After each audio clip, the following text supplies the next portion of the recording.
a sociedade da performance e a saúde mental no trabalho. Esse é o tema do podcast que faremos agora com a psicóloga Regina Cardoso, ela que tem muita bagagem aí nessa área. Regina, obrigada por participar com a gente, bem-vinda ao nosso podcast. Eu que agradeço o convite, muito feliz por estar aqui com vocês.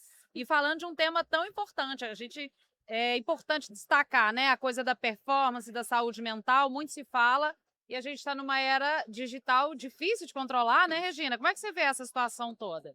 Olha, eu acho que com essa condição agora da vida digital, a saúde mental ficou muito debilitada, né? É uma linha muito tênue que tem entre a sanidade mental e a parte que você está enlouquecendo. Então, ou você está bem ou você está enlouquecendo, porque é muito junto, né? Porque essa questão dessa performance na vida digital, ele colocou tudo muito latente. E as empresas precisam cuidar desse funcionário, né? Por causa da concorrência ser muito grande, o cumprimento de metas, e aí então eles precisam muito cuidar disso para não perder um funcionário por doença relacionada às questões psicossociais e à saúde mental. Isso em todos os setores, né, Regina? Em todos os setores. Começa, acho que dentro de casa, né, até qualquer empresa que tem, porque a saúde mental, ela está muito ligada a isso. E hoje está todo mundo muito ligado no 220, né, ligado no celular. Então as empresas precisam cuidar muito disso. Certo. Regina, hoje a gente vê até um excesso assim nessa busca por performance mesmo, né? As pessoas querem fazer mais e produzir mais e dar conta de todas essas demandas da melhor forma e ninguém é de aço, né? Onde que está o excesso? Quando a gente sabe que está ou trabalhando demais ou se cobrando demais, qual que é o limite, né, saudável disso? O ser humano, ele não foi criado para viver nessa performance diária, né? Ele não foi criado. Então, assim, ele tem que se policiar um pouco para ele poder entender que cumprir metas é importante, né? Dependendo da área que ele trabalha, tem essa questão. Mas ele tem que entender que ele não pode se comparar com o outro. Não tem como um indivíduo de 18 anos se comparar com um de 60 hoje ou vice-versa. Porque tem muitas pessoas que têm 60 anos e são muito técnicos, tecnológicos hoje. Eles Sim. fazem tudo no digital. E tem pessoas de 18 que não fazem. Então, a comparação vice-versa. Então, acho assim que eles têm que ter esse cuidado para que essa performance não cobre tanto deles. Por quê? O meu corpo não dá conta de acompanhar. As minhas sinapses não dão conta de acompanhar. Porque se a pessoa, o indivíduo, ele nasceu para trabalhar num limite. E aí agora veio, né, após o Covid, né, que a gente teve a era do Covid, foi após o Covid que teve esse boom digital. As pessoas ficaram mais em casa e começou a entender essa questão do digital, e aí foi mais cobrada essa performance virtual também. Então, assim, essa comparação é muito grande em todos os setores.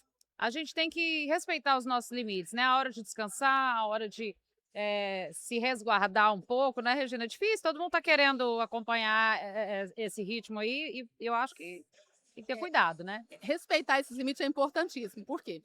Hoje você trabalha 8, 12 horas e não acha um tempo de descansar. E quando você vai descansar, você se sente culpado, né? Eu não preciso descansar, eu não posso descansar, porque eu tenho que fazer isso, eu tenho que fazer aquilo. Então, eu acho assim, você tem que ter uma rotina de trabalho legal, você tem que fazer seu trabalho, mas você tem que ter esses momentos de descanso. É importante cuidar da mente, do corpo, fazer uma coisa. Eu falo, você precisa de ter um ócio para você, aquele ócio criativo seu. Do mesmo jeito que você tem uma performance muito grande no trabalho, eu entendo que você precisa de ter um ócio, ter um momento seu. Momento com a família, um momento de lazer, ter horário para trabalhar, né? Eu trabalho com o celular, eu desligo o celular às 18 horas, então eu preciso disso, porque você precisa cuidar. Porque se você não descansar, o seu corpo não consegue acompanhar, a sua mente não consegue acompanhar isso. Então, são raciocínios muito rápidos e eles não conseguem fechar para poder descansar. Isso. E a questão do ócio criativo também, né? Eu acho que às vezes a gente está num fluxo tão grande de trabalho que você para de fazer o que você gosta. Isso. Né, que seja uma atividade manual que parece trabalho, mas é algo que você gosta, é uma arte. É importante também ter esse tempinho para as nossas coisas, né? Além do trabalho. Isso, e eu falo assim, sempre que eu atendo essa queixa da saúde mental, da falta de tempo que a pessoa dedica muito, eu sempre pergunto, o que você gosta de fazer? Né? Aí as pessoas falam, mas não dá tempo de eu fazer. Mas eu falei, o que você gosta de fazer? Às vezes ela nem lembra, nem né? lembra mais do que ela gosta de fazer. Eu falei, vamos estabelecer um horário? Uma pergunta que eu gosto muito de fazer para os meus pacientes, que às vezes são muito assim atarefados, eu falo para eles assim, qual que é a cor da sua cueca ou da sua calcinha? Aí a pessoa pensa, porque ela não consegue lembrar, sabe? Ela tá tão no automático que ela pega a roupa, veste e sai. Ela Nem pega a vê. roupa, veste e sai. Então, ela não consegue nem olhar para o próprio corpo. Aí eu falo com ela, olha, vamos parar, vamos respirar. Começa a organizar pela roupa, você tem um tempo para tomar banho de manhã, o café, você sentar, tomar o café com a pessoa que você tá, ou sozinha. mas começa a fazer por partes e descobre o que é que você gosta para você poder descansar. Que seja ir com os amigos para conversar, para poder tomar um vinho, para fazer qualquer coisa que você goste, que é para você, sem estar ligada no celular, porque senão você não descansa também. Então, eu sempre recomendo isso para meus pacientes, porque é importantíssimo o descanso. O descanso ele vai recuperar a sua energia e vai aumentar a sua criatividade, né? Porque se você não descansar, você não consegue ter uma criatividade. Regina, e qual o risco de viver sob essa pressão constante? Que a gente se adapta. Às vezes você acostuma até com a pressão forte, você vai vivendo. Tem riscos, né? Quais são os riscos de não respeitar o próprio corpo no sentido de descansar, de parar, de fazer as coisas com presença? Os riscos são grandes, porque hoje nós temos a síndrome de Burnout, o estresse, né? Mas o infarto, né? O infarto fulminante, gente, assim, as estatísticas mostram a quantidade de infarto em pessoas jovens, né? Jovens, sim. Pessoas em idade produtivas, né? Que estavam trabalhando demais, porque não nota os sinais do corpo. Porque o corpo te dá esses sinais, né? Por exemplo, você não nota que você está com a mão formigando, você não nota uma dor no braço, né? Uma dor no estômago constante, uma dor de cabeça que não para. Então, assim, o AVC, você tem um aneurisma cerebral, você tem um infarto do miocárdio, então são várias questões. E também as nossas relações. Porque quem é que aguenta viver com a pessoa 24 horas ligada no 220, né? Então as relações familiares também vão se estreitando. Se desgastando, Se né? desgastando. Então os riscos são enormes. Certo. O que mais chega no seu consultório, né? O que são as queixas, as pessoas que te procuram, empresas, pessoas de maneira geral, né? No que diz respeito a essa performance, essa alta performance. E o que você vê?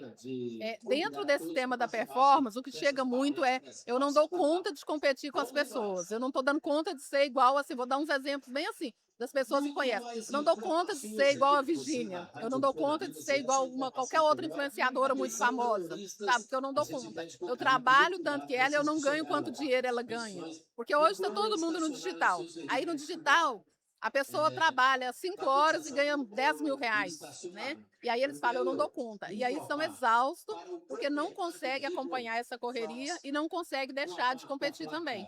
E vendo uma vida ali na telinha que é recortada, né? Que ela só vai pro Instagram, para as redes sociais, o que a pessoa quer mostrar de bom. A parte difícil ela não mostra. Não mostra, porque eles não conhecem a realidade. Porque, assim, às vezes, para poder chegar, qualquer influencer, qualquer pessoa que está no digital, para chegar onde que ele está hoje, ganhando 10 mil, ele trabalhou muito também, né? Então, a gente tem que valorizar isso também. Mas ele deixou a vida dele para fazer isso. Aí você deixou a sua? Você deixou sua família, você deixou outras coisas, porque ele deixou para fazer isso, ele vive disso. E aí, às vezes, ele não está percebendo isso. Então, aquela coisa assim, da realidade, trazer ele para a realidade, de poder falar para ele, vamos parar, vamos descansar, vamos analisar o seu contexto, qual que é a sua realidade, né? Porque eles falam muito disso. Então, começa a desacelerar para você poder estar podendo entender que essa vida não é para você, ou você pode ir, mas do seu jeito. Não se deixar levar pelas redes sociais. Não se deixar levar, porque é bem complicado, né? Assim, eu acho que as redes sociais, ela é uma vitrine. Você só mostra o que é bonito, né? Ninguém coloca na vitrine uma roupa rasgada, velha ou suja, né? Ela só coloca quando tá bonito. Só coloca o bonito e é uma maquiagem muito bonita. Então, assim, a gente deixar de olhar isso e olhar o que eu tenho realmente, para poder conseguir desacelerar. Eu acho que a questão do autoconhecimento, ela liberta dessas coisas, né? Porque quando você se conhece, você para de querer perseguir o ideal do outro. Às vezes nem é o seu, mesmo que você tivesse aquilo, você não estaria feliz, né? O autoconhecimento é importantíssimo, porque assim, quando você conhece os seus limites, conhece os seus ideais, conhece o seu propósito, você consegue realmente fazer isso. Então, a terapia é extremamente importante. E devo frisar que terapia é com psicólogo, sabe? Tem que fazer certinho com psicólogo e é extremamente importante para você adquirir esse autoconhecimento e saber separar essa coisa que está muito perto. Então, saber separar o limite que a gente fala, que é uma linha muito tênue. Muito bom. Regina, quem precisar de ajuda psicológica nesse sentido, quiser falar com você, alguém que está nos assistindo, como que entra? Você está nas redes sociais também? Tem uma clínica? Como é que você atua hoje em Patos? Hoje eu estou trabalhando muito nesse segmento, eu atendo consultório particular, né? Eu tenho um consultório que fica bem na minha residência mesmo, aqui no bairro, em Patos de Minas. Eu trabalho muito também com segmento para pessoa com deficiência, né? Esse nicho de mercado, para entender essa questão dessa relação, dessa vida digital e a pessoa com deficiência de ir para o mercado de trabalho. Eu faço palestra para empresas para poder trabalhar essa questão da saúde mental, de organizar, porque as empresas hoje, com a NR1, elas vão ter que mostrar esse lado de cuidar do funcionário, né? Então, uma questão psicossocial vai ser muito latente. É uma coisa que passou a ser diária. Então, eu trabalho com essas orientações. Meu Instagram é psicóloga Regina Cardoso, né? Então, estou lá nas redes sociais. Pode me chamar que a gente conversa e estamos marcando. Muito bom, obrigada, viu, Regina, pela sua participação aqui com a gente. Obrigada pelas dicas, né? Eu acho que é sempre bom falar sobre esse assunto, né? Saúde mental tem que estar sempre em voga, né? Não, tem que estar sempre em voga, assim. Eu agradeço imensamente o convite. Muito feliz por estar aqui com vocês, tá? Muito bom. E é isso, gente. Ficam as dicas aí de saúde mental, autoconhecimento, autocuidado. Continue acompanhando todos os podcasts da Fena Minas 2026. Até a próxima.